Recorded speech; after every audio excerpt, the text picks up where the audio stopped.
There is a photograph in my mother's old prayer book, tucked between the pages like a bookmark she forgot to remove. It shows a pair of my father's shoes, worn at the heel, sitting by our front door in Nasuka. She kept that photograph for 40 years. Not because of the shoes, because of what she did to them the night before she gave them away. I watched her do it when I was 9 years old, and I did not understand a single part of it. She knelt down, opened the tongue of each shoe, and slipped a single coin inside. Then she whispered something I could not hear, wrapped the shoes in cloth, and only then did she let them leave the house. I asked her why.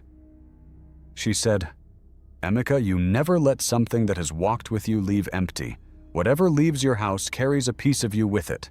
Send it away right, or you send yourself away with it." I laughed at her. I was a boy raised partly under my father's roof too, and my father was a historian at UCL who studied ancient religions the way other men studied stock markets, with distance, with skepticism, with a magnifying glass, and no faith at all. He called my mother's habits domestic folklore. He said it kindly, but he said it the way you say something you've already decided is not true.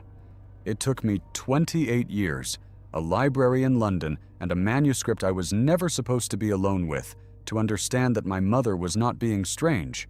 She was being precise, and what she knew without ever opening a book, I found written down, carefully, deliberately, across 3 different traditions that never spoke to each other, on 3 different continents, centuries apart.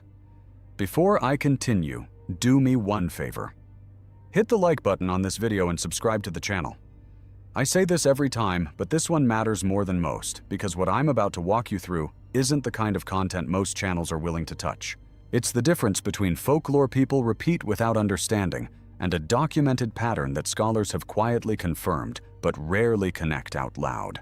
Subscribing tells YouTube this kind of investigation deserves to reach more people, and it's genuinely what allows me to keep pulling threads like this one out of archives most people never open. Here is the story everyone already believes, the one you've probably heard some version of. Generosity is generosity. An object is an object. Once it leaves your hand, it has nothing more to do with you. Give away your old clothes, your worn shoes, whatever you no longer need. It's charity, it's decluttering, it's good for your soul, and good for the person receiving it. There is no cost, there is no residue. A shoe is leather and stitching. A wallet is fabric and a zipper. Nothing more. This is the version most of us were raised on, whether we grew up in a church, a mosque, a secular home, or, like me, somewhere in between 2 completely different worldviews sitting at the same dinner table. It's a comfortable belief. It asks nothing of us. It lets us clear out our closets on a Sunday afternoon and feel virtuous about it, without a single second thought about what, exactly, we just sent out the door. But here's what the books my father trusted and the traditions my mother lived both quietly disagree with. And they disagree with it independently. That's the part that stopped me cold when I first noticed it. Let me take you back to Nsuka for a moment, because I need you to see the scene the way I saw it, not the way I'm describing it now as an adult with 12 years of research behind me. It was a Tuesday evening. The rain had just stopped. That particular smell of wet red earth that clings to the compound after an evening shower. My mother was sorting through a wooden trunk of clothes and shoes that had belonged to relatives, some who had passed, some who had simply outgrown them. She was meticulous, almost ritualistic. Every item that had touched skin for a long period of time. Shoes worn for years, a purse carried daily, undergarments. She treated differently than a shirt worn twice, or a hat someone tried on once at a market stall. I asked her, "Why do you treat the shoes different from the shirt?" She said, "Because the shirt sat on you, the shoes walked with you. They know your shape, they carry your steps." At 9 years old, I thought this was simply an old woman's superstition, charming but meaningless, the kind of thing you smile at and forget. It took me until my second year at SOAS. the School of Oriental and African Studies in London, before I encountered the phrase that cracked this open for me. It wasn't in a Bible. It wasn't in an Igbo oral history.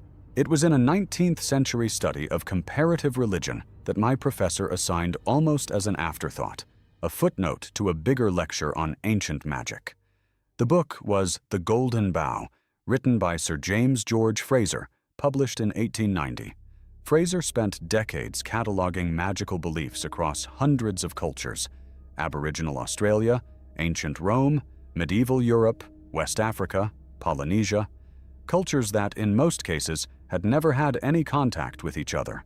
And across every single one of them, he found the same recurring principle. He called it the law of contagion. The law of contagion states something deceptively simple. Once two objects have been in physical contact for an extended period, they remain linked, even after they are separated. What happens to one continues to affect the other, not metaphorically, believed literally by cultures with no shared origin, no shared language, no shared scripture. Now think about this carefully. Frazer wasn't writing about opinions or superstitions he personally endorsed. He was documenting a pattern he found everywhere he looked, a pattern so consistent across unconnected civilizations that it starts to look less like coincidence and more like something these cultures were all independently noticing about the same underlying reality. A Polynesian fisherman guarding his hair clippings, a Roman burying a lock of hair with a curse tablet. My mother, 4,000 miles and 3,000 years removed from either of them, sliding a coin into the tongue of a worn shoe before it left her house. I remember sitting in that library in London, my hands slightly cold, reading that paragraph for the third time, because I recognized what Frazer was describing. I had watched it performed by candlelight in my own home and dismissed it as nothing. The library was the Senate House Library at the University of London, a building my father used to walk past on his way to lectures, a building he called the only cathedral this country has left for people like us. I was sitting at a long oak desk near the window, and it had started to rain outside, the same kind of rain that used to fall on our compound in Nasuka before my mother knelt down with her coin and her cloth. I remember thinking that was strange. 2 rains, 2 continents, and the same idea waiting for me in both of them.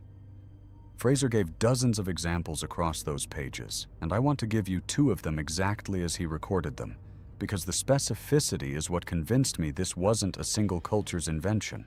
Among the Basotho of southern Africa, he documented the belief that a man's discarded nail clippings or hair must be buried or burned rather than left where an enemy could gather them, because whoever possessed them possessed a channel to the man's health and fortune.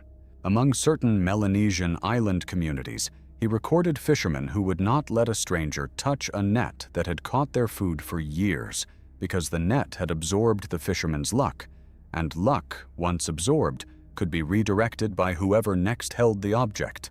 Southern Africa, the Pacific Islands, my mother's compound in eastern Nigeria.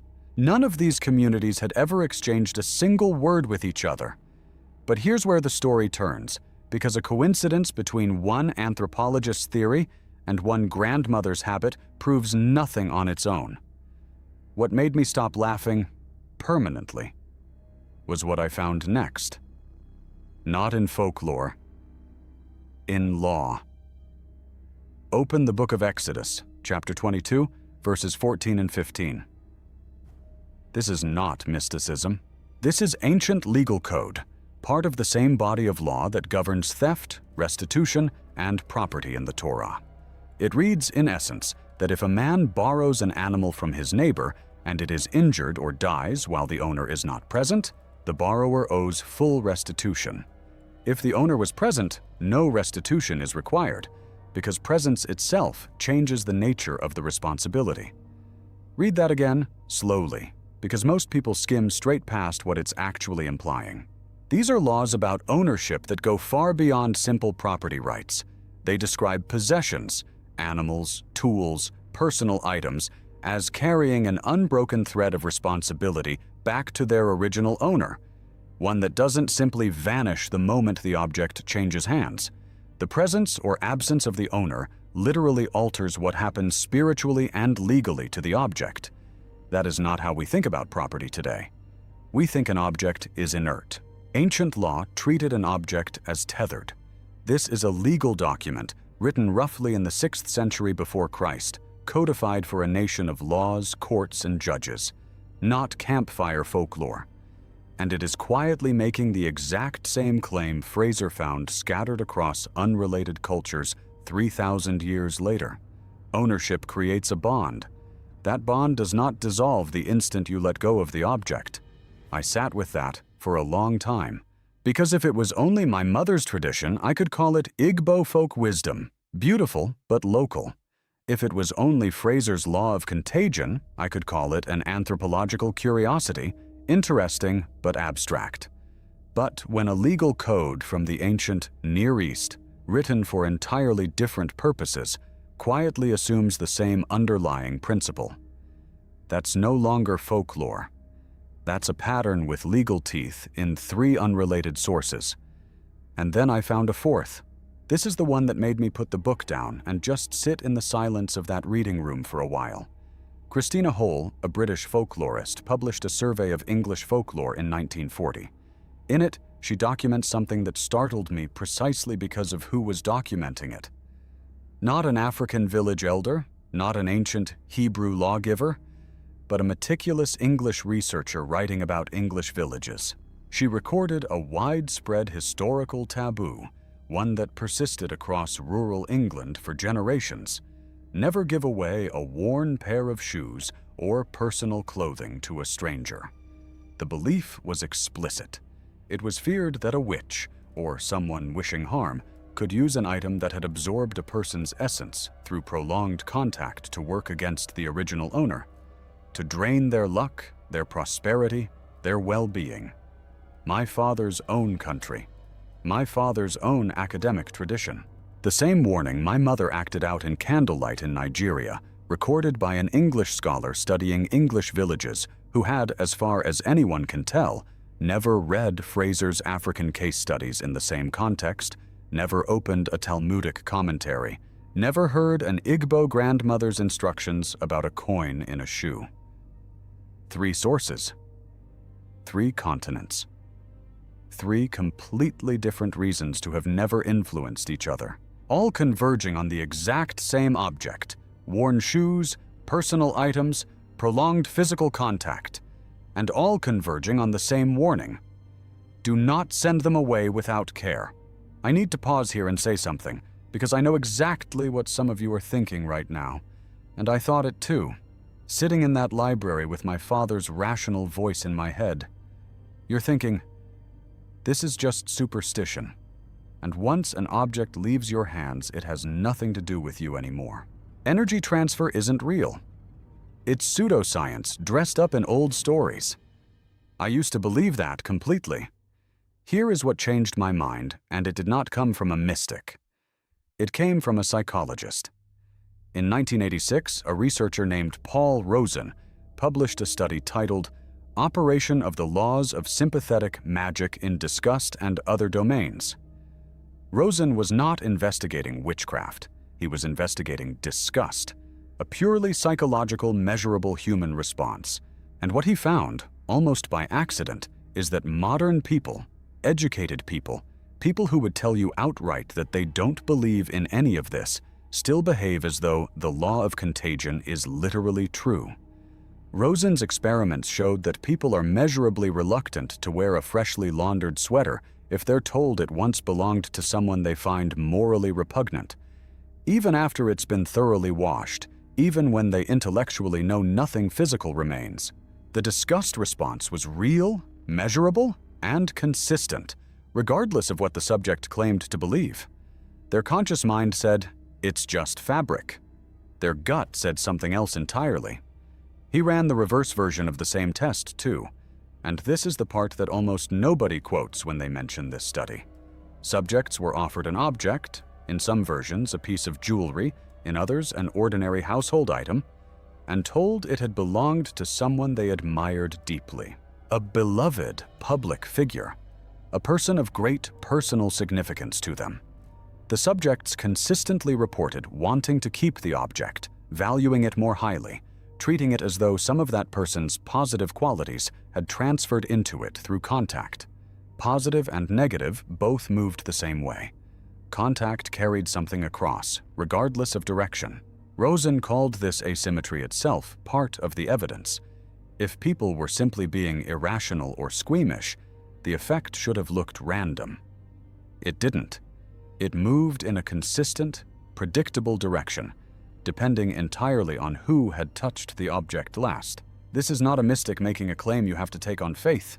This is a peer-reviewed psychological study demonstrating that the human mind, at a level beneath conscious belief, still operates on the assumption that prolonged contact leaves something behind. Something transfers. Rozin didn't set out to validate my mother's coin ritual. He set out to study disgust responses in a laboratory in the 1980s.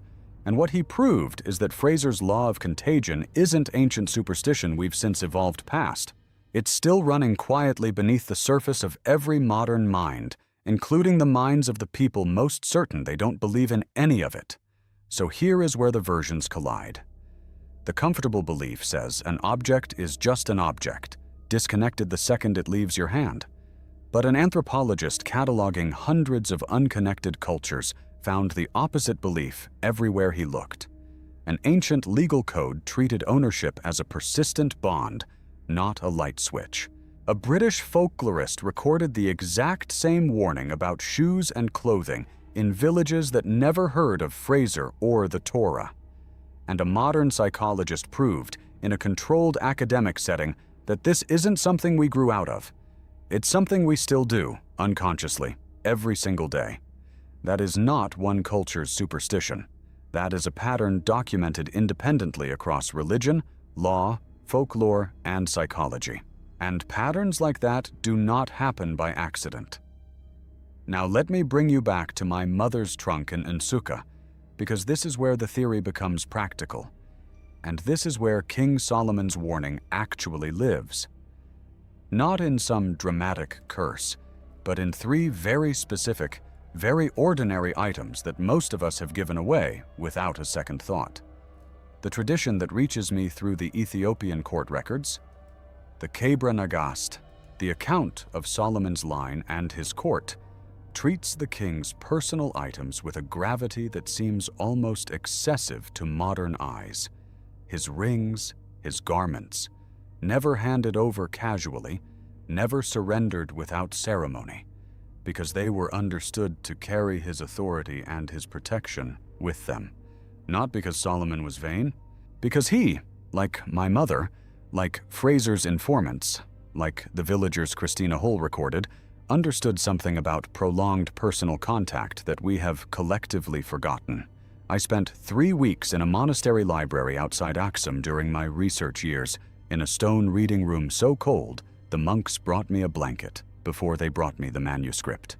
The monk who worked as librarian there told me something in passing, almost as an aside, that I have never forgotten. He said the tradition around Solomon's court held that when a garment or ring of the king's had to leave his hand, given as a gift of honor to a loyal servant, for instance, it was never handed over in silence.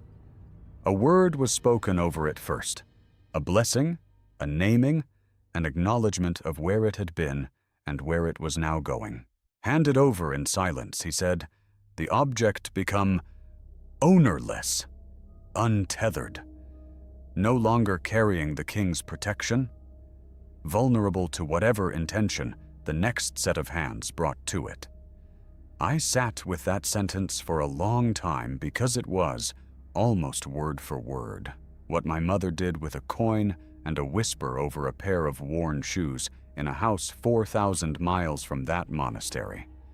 There is a smaller thread of this same idea in the rabbinic tradition too, one I only found later, in the Talmud, Tractate Gittin, folio 68. The passage there deals with objects and possessions passing out of one's control, and the sages debate, with real seriousness, at what precise point an item ceases to be legally and spiritually yours once it has left your domain. The debate itself tells you something.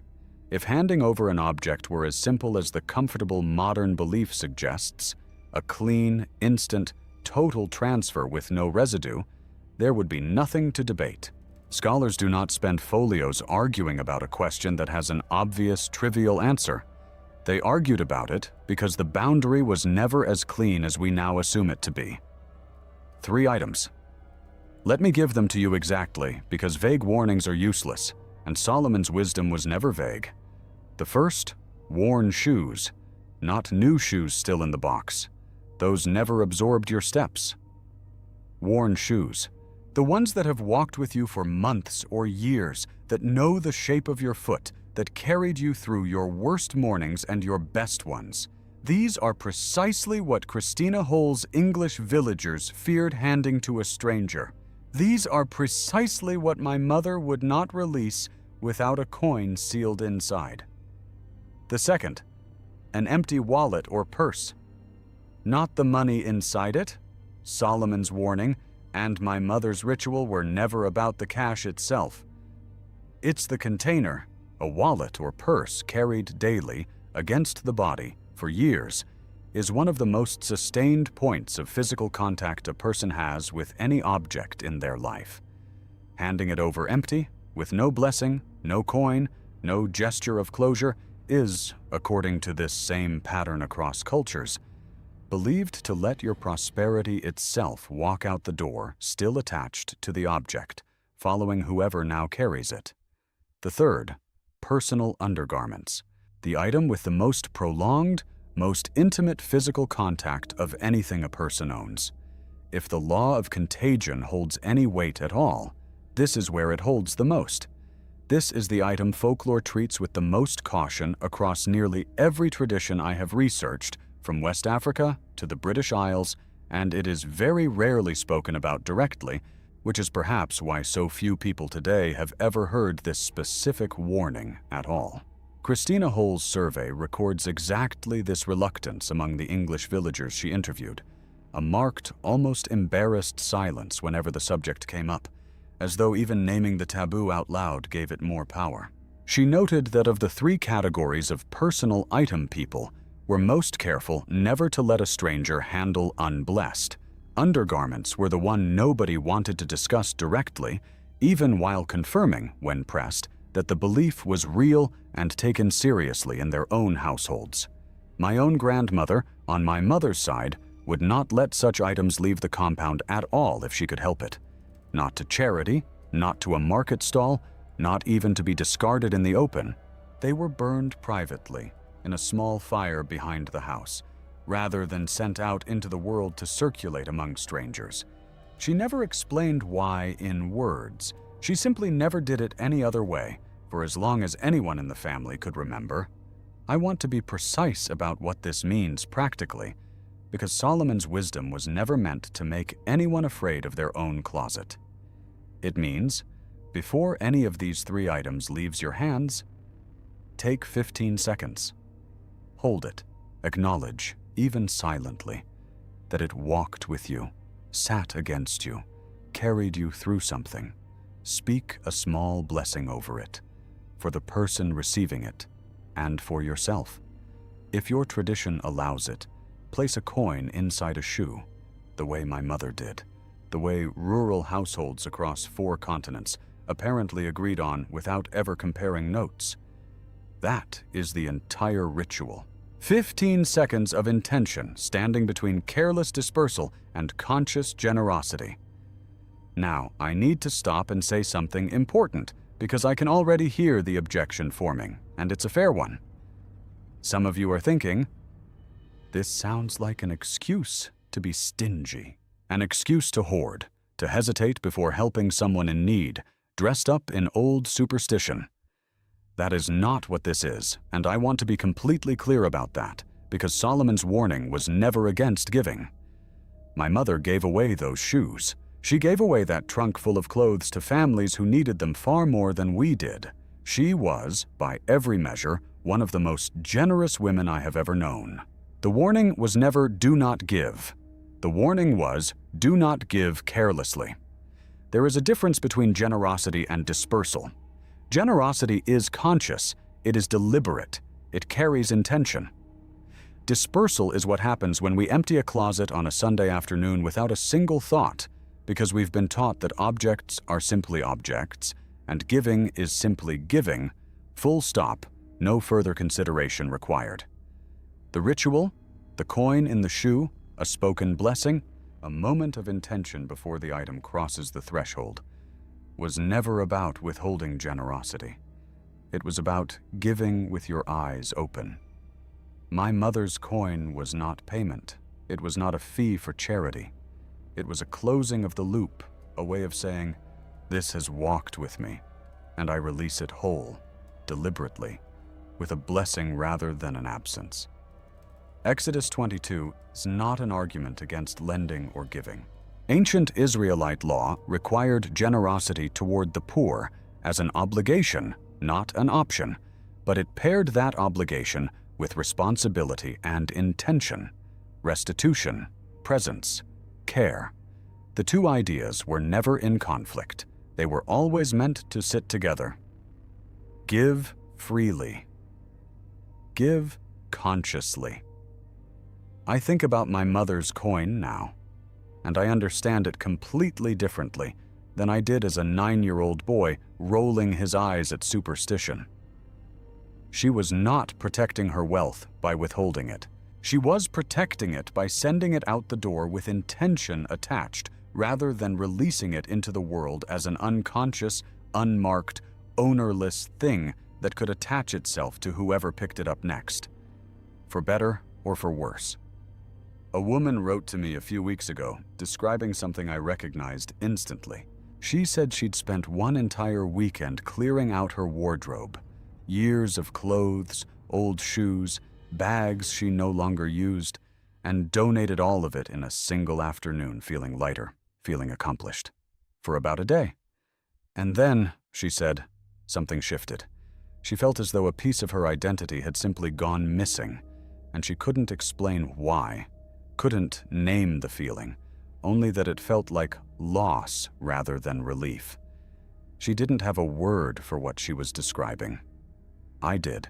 She had released a great deal of long-contact, personal essence material all at once, with no ritual, no blessing, no moment of conscious closure. Psychology has a term adjacent to this, something researchers sometimes call donor fatigue, an emotional depletion that can follow rapid, large-scale giving. But what she described went beyond simple fatigue. It was closer to what Frazer cataloged, what Rozin measured in a laboratory, what my mother understood instinctively by candlelight.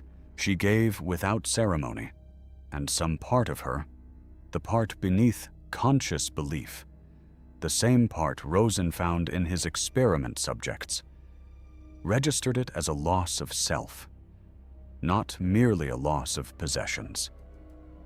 I am still not entirely sure what to make of how neatly all of this fits together. I've gone back and forth on it more than once, because I was trained, in the same libraries my father trusted, to be suspicious of patterns that feel too convenient.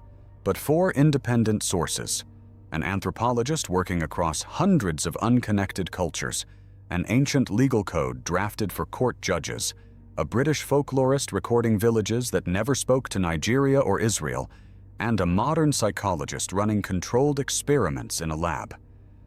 All converge without collaboration on the same principle. That is not coincidence. That is evidence. Here is what I keep coming back to. The thought that sits with me most nights now. The version most of us were taught says objects are inert and generosity has no aftermath. What the evidence actually shows is that certain objects, the ones that have walked with you, carried against your body, worn against your skin for years, remain tethered to you in ways your conscious mind dismisses and your unconscious mind still fully believes. Solomon's warning was never about hoarding. It was never about fearing the poor, or refusing to help, or treating generosity as dangerous. It was about recognizing that some things you release into the world are not simply objects, they are extensions of you, and what you do with them on the way out the door matters. The wealth was never in the shoe. The wealth was in the intention you sent it away with. Before you go, I want to ask you to consider something and to actually tell me in the comments, because I read every single one of them. Look around your home right now, tonight, and think about the last thing you gave away without a second thought. Old shoes, a bag, clothing you'd worn for years. Did you give it away with intention?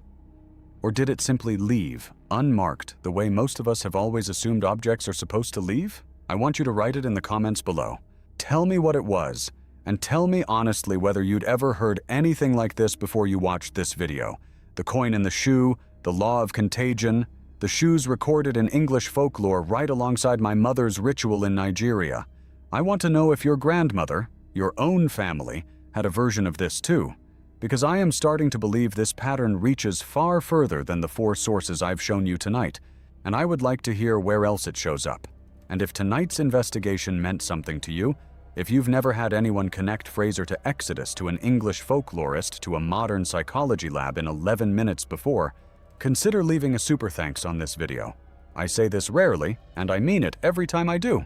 This kind of research takes weeks of sitting in archives most people will never open, cross-referencing sources that were never meant to speak to each other, and connecting patterns that no single field of study was ever going to connect on its own. A super thanks isn't a donation. It's a way of telling me that this kind of digging matters to you, and it is genuinely what allows me to keep going back into the archives and bringing you what I find there. You are not just watching this channel. You are part of the reason I keep opening these old books at all. My mother passed 7 years ago. I still have that photograph of my father's shoes tucked in her prayer book. I understand it completely differently now than I did the day I found it, going through her things. It was never really a photograph of shoes. It was a record of the one time in her life she let something important leave the house without her ritual completed in time. And she kept the picture, I think, as a quiet reminder to herself never to let it happen carelessly again. Look at what's by your own front door tonight. Think about what it's carried and what it's ready to carry away from you if you let it leave without a second thought. Sleep well tonight, or don't. Either way, I'll see you in the next one.